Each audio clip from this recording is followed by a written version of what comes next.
Bonjour, énergie, ça tourne à la folie. Maintenant, on parle de coupure de gaz, de coupure d'électricité pour les particuliers, d'augmentation très forte des prix, explosive même pour certains à partir de janvier prochain. Bref, on est très très loin des discours d'il y a quelques semaines, mais on est très très proche de ce que moi je vous dis et ce qu'on vous annonce, et pas que moi d'ailleurs, depuis des mois et des mois. Si vous avez regardé ces vidéos et suivi, et par exemple lu mes livres. Mais au milieu de cette folie, il y a des scandales qui éclatent et qui remettent un peu d'ordre, parce que ça permet de faire réfléchir certains, je le pense, et notamment d'en conduire vers le réveil et vers la résistance. Bien évidemment, nous avons gagné des batailles sur le Covid, empêchant par exemple le retour du pass vaccinal qui était prévu le 1er août dernier, mais nous en gagnerons sur l'énergie et nous nous libérerons globalement de cette oligarchie et de cette folie mondialiste. Ça, je vous l'assure, ça ne se fera pas du jour au lendemain, mais nous gagnerons. Alors ces scandales, je vais vous en parler aussi dans cette vidéo, dans les minutes qui viennent. Ce sont des scandales tout à fait récents, révélés récemment. C'est assez édifiant. Ça va pousser les gens vers la résistance, notamment ce samedi 3 septembre, le grand rendez-vous national de la résistance. Paris, 14h, rendez-vous place de la Bourse pour le cortège. C'est très important de venir. Je sais qu'il y a des gens qui viennent de toute la France et même de l'étranger. Il y aura un monde fou, quelle que soit la météo. Un monde fou. Venons avec nos drapeaux français. Soyons là. Beaucoup de personnalités seront présentes. Charles-Henri Gallois, Maître Divisio, nous avons Olive Olive, nous avons Philippe Murer et tant d'autres, des députés d'opposition qui ont été invités. Bref, chaque jour, chaque heure, ça arrive. Donc, on fera un point complet. Mais en tout cas, il faut vous. L'essentiel, c'est le peuple. Il faut qu'on soit là très, très nombreux. Voilà. Je compte sur vous. Abonnez-vous également à cette chaîne YouTube. Un petit clic, une seconde, c'est gratuit. C'est juste le bouton s'abonner juste en dessous. Et oui, plus vous êtes abonné, plus les vidéos sont visibles des autres internautes. C'est comme ça que fonctionnent les algorithmes de YouTube. Et donc, plus nous pouvons informer et mobiliser et gagner. Merci infiniment à ceux qui se sont abonnés récemment et à ceux qui vont le faire dans les secondes qui viennent. Voilà, venez aux patriotes. Venez vous battre aux patriotes. Battons-nous tous côte à côte pour nous et les générations qui viennent, pour l'humanité et notre chère France, pour notre liberté, notre souveraineté, la justice sociale, la vérité. Ce sont nos combats. Ils sont anti-oligarchiques, c'est pour ça qu'on n'a aucune aide. Mais il faut donc être très très nombreux. Le lien pour adhérer, vous rencontrerez en tant qu'adhérent patriote immédiatement. Vous êtes mis en relation avec des gens près de chez vous, en métropole, outre-mer et même à l'étranger. Adhérer ou réadhérer, l'adhésion dure 1 an, pensez à réadhérer, notamment si vous avez adhéré à l'été 2021. Le lien pour adhérer ou adhérer, c'est le même. Il est sous la vidéo en description, également en commentaire épinglé, et dans les dernières secondes de cette vidéo, en cliquant directement sur votre écran. Sous la vidéo en description, un deuxième lien juste en dessous pour faire un don de soutien aux patriotes.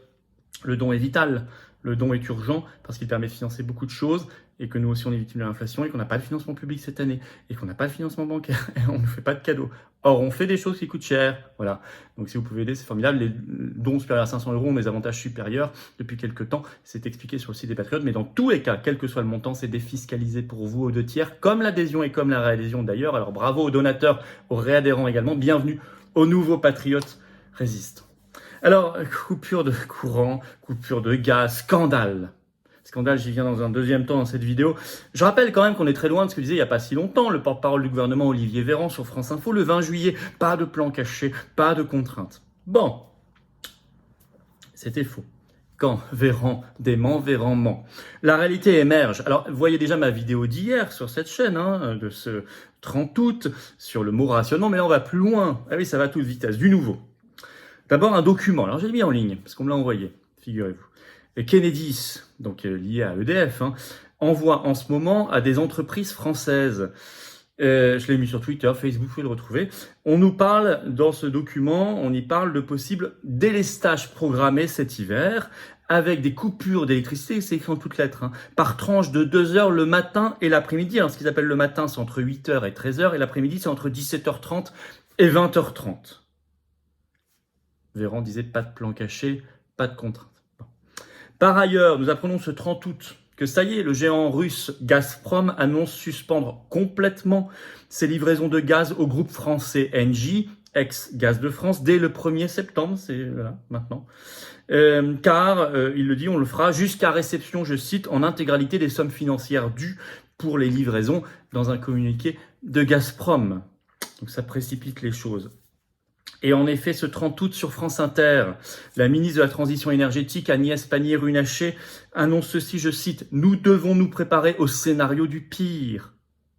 Ça vous rappelle pas le Covid aussi, ces mots-là, scénario du pire? Bon.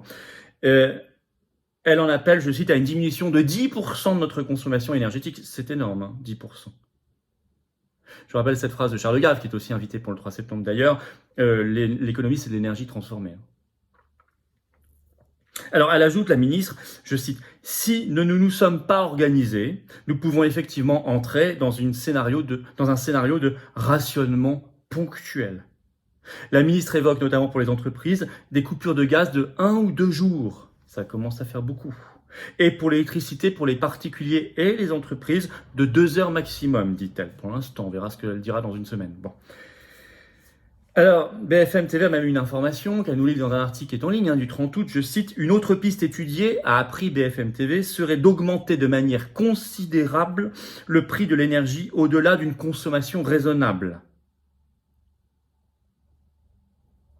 Ce que confirme d'ailleurs le Premier ministre Elisabeth Borne ce 30 août, elle était sur TMC dans l'émission Quotidien, on va y revenir, elle a dit « On ne va pas geler les prix éternellement. Il y aura certainement des hausses de prix de l'électricité et du gaz en janvier 2023. » Dans quelques mois. Et en effet, toujours Elisabeth Borne sur donc TMC Quotidien, l'émission Quotidien ce 30 août, on lui demande est-ce qu'il y aura pour les particuliers possiblement des coupures d'électricité cet hiver. Et elle dit il faut avoir en tête que ces situations peuvent se produire. Elle dit on fait ce qu'on appelle des délestages tournants, c'est-à-dire qu'elle dit, je cite, on coupe de manière tournante par quartier, moins de 2 heures. Et un article assez détaillé qui semble bien informé de Ouest France, un article qui est en ligne aussi du 30 août, qui a pour titre ceci, électricité. Comment s'organiseraient les coupures en cas de besoin cet hiver, détaille ceci. RTE, donc le réseau de transport d'électricité, prévoit, je cite Ouest France, en cas de besoin, une baisse de 5% sur l'ensemble du réseau électrique français. L'impact serait quasiment imperceptible pour les particuliers, les plaques chaufferaient un peu moins, l'ampoule éclairerait légèrement moins, 3 petits points. Bon. Mais ils ajoutent ceci, en cas de vague de froid, je cite, des coupures sont à prévoir. Je cite, localisée, temporaire, répartie sur le territoire. Je cite toujours, l'électricité serait alors coupée pendant une période pouvant aller jusqu'à 2 heures chez une partie des foyers. Je cite toujours, à l'échelle d'une ville ou d'un quartier. C'est ensuite la ville ou le quartier d'à côté qui serait coupé. Et c'est écrit en toutes lettres, les Français ne seraient pas prévenus. D'un coup, hop, ça s'arrête. Pire que ça, c'est écrit en toutes lettres dans l'article de Ouest France, je vous cite cette phrase, écoutez-la bien. Les personnes hospitalisées à domicile ne font pas exception, mais recevront une notification avec un délai de prévenance. On ne sait pas de quel délai il s'agit, 10 minutes, 1 heure, 2 heures, bon, on ne sait pas. Ou un jour, bon, on ne sait pas. En tout cas, elles ne feront pas exception. Ça sent le tiers-monde quand même, tout ça. Je rappelle que la France, jusqu'à l'an dernier, était historiquement le premier exportateur européen d'électricité. On va revenir sur tout ça. Mais il y a des scandales, je vous avais annoncé ça. D'abord, une question qu'on pose. Quid de l'intention du gouvernement de livrer du gaz cet hiver à l'Allemagne? Parce que ça a été confirmé. Dans ce contexte où nous-mêmes, on va avoir des pénuries, on va avoir des coupures, des délestages. Je rappelle l'article de la Tribune du 28 juillet qui est toujours en ligne. Je cite, d'après le ministère de la Transition énergétique, la France serait en mesure d'envoyer à l'Allemagne environ 5% de sa consommation de gaz en hiver. C'est une info qui avait été révélée par la Tribune dans un article du 12 juillet 2022 en disant que c'était une grande première. On en est où là-dessus? La France prévoit toujours de livrer son gaz, une partie de son gaz à l'Allemagne? Pas de réponse. Deuxième scandale. Alors là, vous allez voir, c'est pas piqué d'un hanneton. C'est le patron d'EDF qui a craché le morceau. Très franc. Actuellement, nous avons 32 réacteurs nucléaires français sur 56, donc largement plus de la moitié qui sont fermés. C'est historique. Et le patron d'EDF, donc Jean-Bernard Lévy, était devant le MEDEF ce 29 août. Il a pris la parole en conférence, vous avez la vidéo, je vous cite un extrait. Oui, on manque d'équipes formées, parce qu'il explique pourquoi il y a tant de réacteurs nucléaires actuellement fermés, c'est historique. On manque d'équipes formées, dit-il. On n'a pas assez de bras. Oui, parce qu'on nous a dit, préparez-vous à fermer les 12 centrales suivantes, sachant que 2 ont déjà été fermées à Fessenheim, il fallait en fermer 14, c'était le souhait de Macron. Donc on nous a dit, préparez-vous, je cite le PDG de l'EDF, à fermer les 12 centrales suivantes. Donc ils ont plutôt réduit leurs équipes. Et donc aujourd'hui, on se retrouve le bec dans l'eau. Et il ajoute ceci, cette phrase, écoutez bien. Ce sont d'ailleurs toujours les textes en vigueur. Dans les textes de loi actuels, il est toujours prévu de fermer au total 114 centrales en France, ça n'a pas changé. On comprend pourquoi le gouvernement veut se débarrasser de ce PDG qui parle un peu trop sincèrement. Article du Télégramme du 30 août, je cite, « Depuis plusieurs semaines, l'État veut accélérer la succession de Jean-Bernard Lévy dans le cadre de la renationalisation prévue d'EDF. » Ils veulent s'en débarrasser et mettre quelqu'un de plus servile, bien évidemment, parce qu'il dit un peu trop la vérité. Et puis cette chronique incroyable, ce 31 août, c'est tout récent, sur RTL le matin de François Langlais. Je vous cite des extraits, je l'ai mise en ligne. Oui, je l'ai mise sur mon Twitter ou Facebook, c'est tellement incroyable. Je cite sur la folie des sanctions anti-russes, qui sont en fait des sanctions anti-françaises. Il crache le morceau, c'est sur RTL. Je cite des extraits. Il y a des rationnements et pénuries pour rien. La Russie n'a jamais gagné autant d'argent, non pas malgré, mais à cause, grâce aux sanctions. Je cite toujours, les sanctions n'ont servi qu'à remplir les coffres de Poutine. Ben écoutez, si ça n'est pas un scandale, alors qu'on prévient depuis des mois, depuis le premier jour, par exemple dans mon manifeste pour la paix et la liberté, je le disais, écrit fin février. Alors en conclusion, quelle est la prochaine étape? La carte carbone, c'est-à-dire le pass énergétique. Je vous en fais une vidéo, le Parisien en a parlé cette semaine dans un long papier, parce que chaque jour ils vont un peu plus loin, alors qu'ils nous disaient il y a quelques semaines qu'il ne se passerait rien. Évidemment, les vraies raisons, c'est la destruction de notre appareil énergétique national sous les coups de butoir des directives de l'Union européenne, du marché européen d'électricité, du sous-investissement dans le nucléaire, des mauvaises décisions comme vouloir fermer les centrales, mais aussi, plus récemment, notre position otanienne, atlantiste sur la guerre en Ukraine, et donc ces sanctions anti-russes idiotes qui se retournent contre nous, qui ne servent à rien, qui créent des pénuries artificielles d'énergie. C'est tout ça les vraies raisons. Mais est-ce que tout ça n'arrange pas le gouvernement qui veut l'entretien en permanence de la peur, des tensions et donc de la soumission du peuple? Je pose la question. Plus vous êtes informé, moins vous tombez dans le panneau de la peur, des tensions et de la soumission, évidemment. Et moins on tombera dans le panneau. N'oubliez pas la grande pétition nationale pour la destitution de Macron. C'est une pétition adressée aux parlementaires cette fois-ci. Elle est en lien sous la vidéo en description. Si vous ne l'avez pas encore signée, c'est peut-être le moment de le faire, y compris de la partager sur vos réseaux sociaux et autour de vous. Venez. J'attends rendez-vous national de la résistance, samedi 3 septembre, rendez-vous Paris, place de la Bourse, 14h. Ça va être gigantesque. Très très gros cortège, très renouvelé.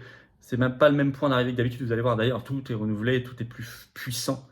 Plein de personnalités des députés d'opposition. Ça va être très très fort. Je vous attends très nombreux avec des drapeaux français, de toute la France. On se bat. Alors, vous pouvez vous abonner à cette chaîne YouTube d'abord. Petit clic, une seconde, c'est gratuit, c'est juste en dessous. C'est très important d'être abonné. À 400 000, n'oubliez pas abonner, on fait un événement très spécial ensemble. Puis on se bat ensemble aussi. Aux patriotes, avec cette carte orange d'espérance et d'avenir, de résistance. Le mot résistance n'a jamais aussi bien porté son nom qu'en ce moment. On résiste ensemble. Le lien pour adhérer ou reprendre votre adhésion annuelle, c'est le même lien. Il est le premier lien sous la vidéo en description. Il est également en commentaire épinglé dans quelques secondes en cliquant directement sur votre écran. Oh que oui, je vous attends. Oh que oui, on va arriver à se libérer ensemble. On se bat pour nous et les générations qui viennent, ne l'oublions jamais. Il y a un autre lien, le deuxième, pour faire un don de soutien aux patriotes. Vital pour financer tout ce qu'on fait parce qu'on n'a pas de financement public cette année, pas de financement bancaire, rien. Or, une manif, ça coûte beaucoup d'argent, sécurité, sono et tout le reste. Il faut rembourser les législatives parce qu'on n'a pas fait le seuil des 5% et ça coûte 500 000 €. Enfin bref, peu importe, ça coûte très cher, vous le savez. Et c'est défiscalisé aux 2 tiers pour vous, les dons, comme les adhésions et les réadhésions. Voilà. Bravo aux donateurs, aux réadhérents, bienvenue. Aux nouveaux résistants, nouveaux adhérents, patriotes. Vive la France!